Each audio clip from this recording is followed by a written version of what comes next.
A large portion of the Jewish nation has returned to its homeland, but the heart, soul, and mind of much of the Jewish nation are still in exile mode. This state of affairs must and will inevitably change.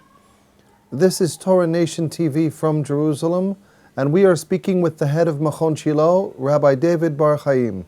Shalom, Rabbi Bar-Hayim. Shalom.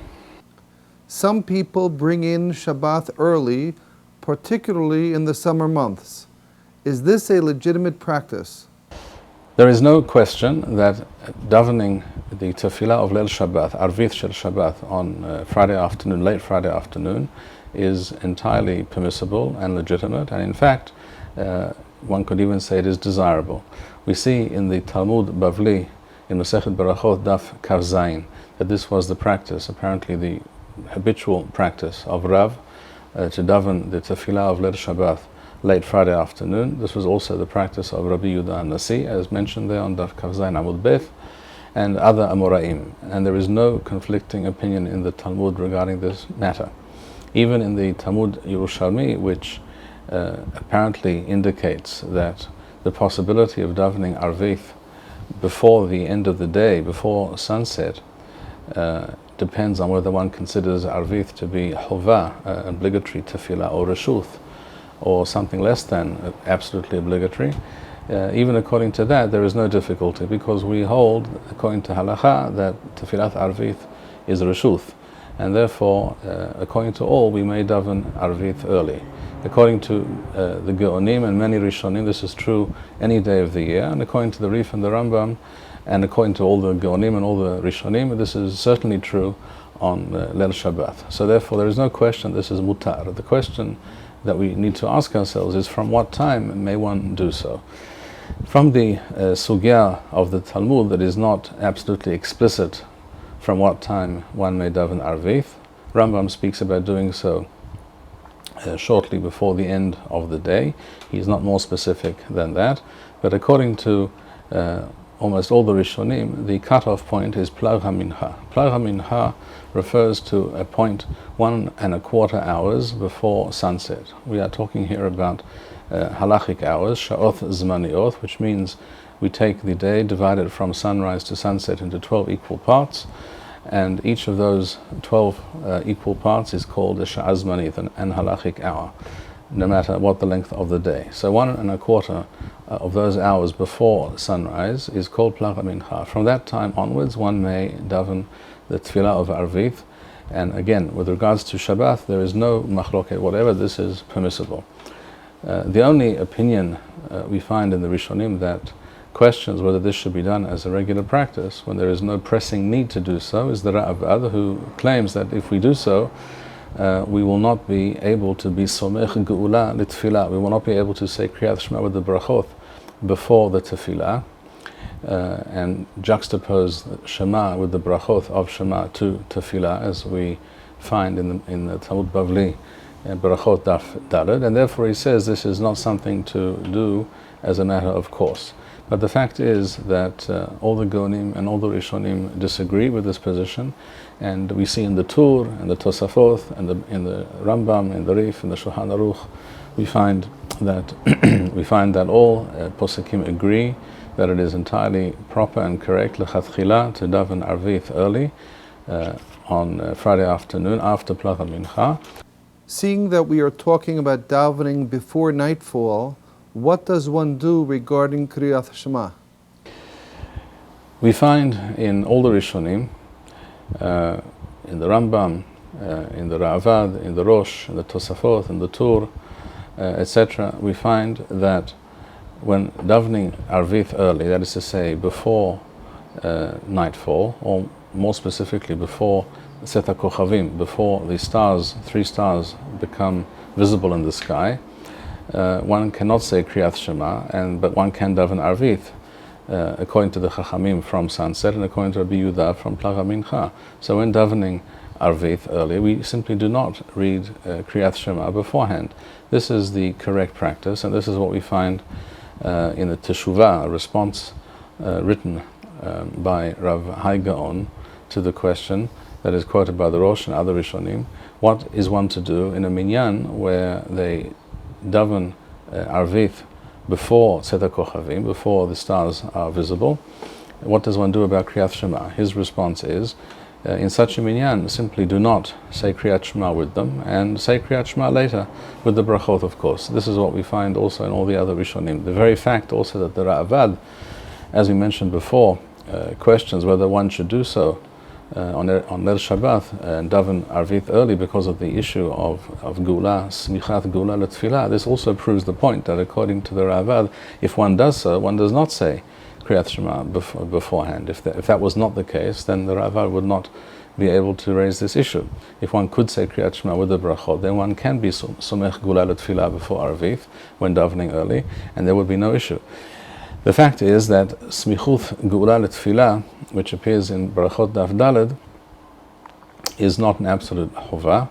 It is a Midat Hasidut, which appears in the Talmud Bavli. By the way, it does not appear anywhere in the Talmud Yerushalmi, which is an interesting point.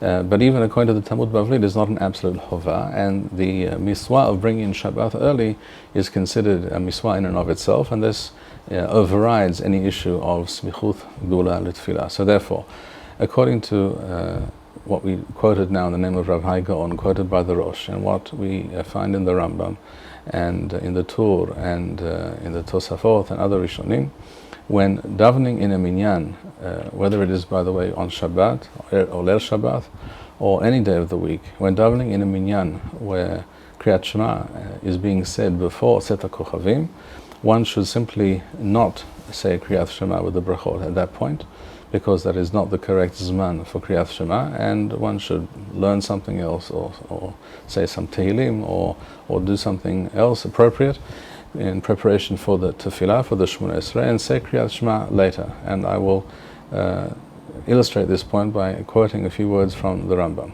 Rambam writes in Ilchot Tefillah Perek Shlishi, the 3rd chapter, Halacha Zayin,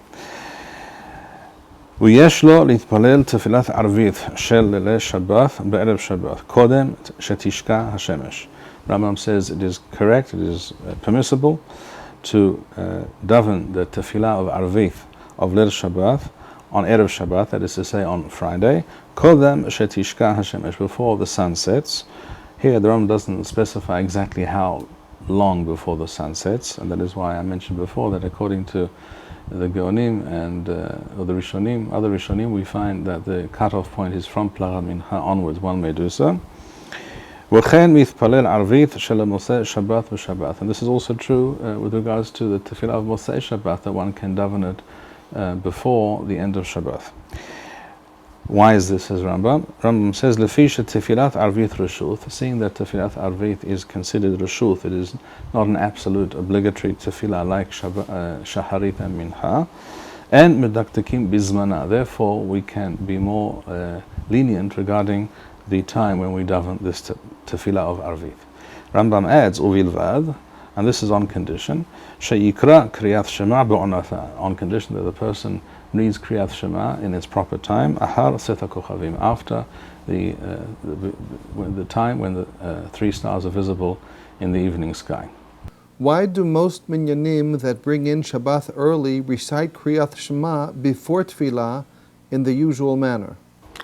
That's actually a very good question, and there is no very clear answer why this is the general practice. It is definitely a mistaken practice to do so.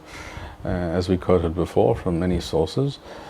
It seems that people are so used to the idea that Tefillat Arvit, or what they usually refer to as Tefillat Arvit, which in their mind includes both Kriyat Shema, which is one miswa, a separate miswa from the miswa of Tefillah, and second of all, the Tefillah, the Shemona Esrei, or the Sheva Brachot of Shabbat.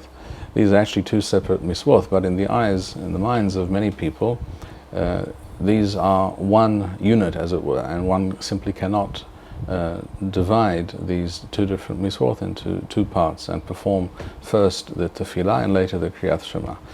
This is the general perception, but it is a mistake. These 2 miswot are separate and can stand alone, as we have quoted from all the Rishonim, and this is the correct practice for all possible reasons that mentioned. A, that the Zman of Kriyat Shema is not before the appearance of 3 stars in the sky, and there's no machloket regarding that. And second of all, because it is also clear according to almost all the Rishonim, a huge number of Rishonim who discuss this matter, it is clear that one cannot possibly say the barachot of Kriyat Shema, such as Baruch Atah Hashem HaMa'ariv Aravim, He who causes the evening to descend, when the sun is still shining in our eyes. That is simply a baracha levatala, because we are describing an event which has not yet happened. If one can say it at that time, then one could also say it in the middle of the day, which is clearly not correct. And therefore, even though there are some Rishonim who say that if the sun has set and therefore the evening is beginning to fall, one can say those barachot of Kriyat Shema, but it is clearly more correct to say Kriyat Shema with the barachot at the proper time from Set HaKochavim onwards. Thank you, Rabbi Bar-Hayim. We would like to encourage our viewers to share these videos with friends and send in your responses. We would also like to suggest the following opportunity to our viewers. If you identify with Rabbi Bar-Hayim's message and would like to sponsor or dedicate a video interview with the rabbi in honor or memory of a loved one, if you would like to obtain Birkon Nusach Eretz Yisrael or invite the rabbi for a speaking engagement, please email us at office@machonshilo.org.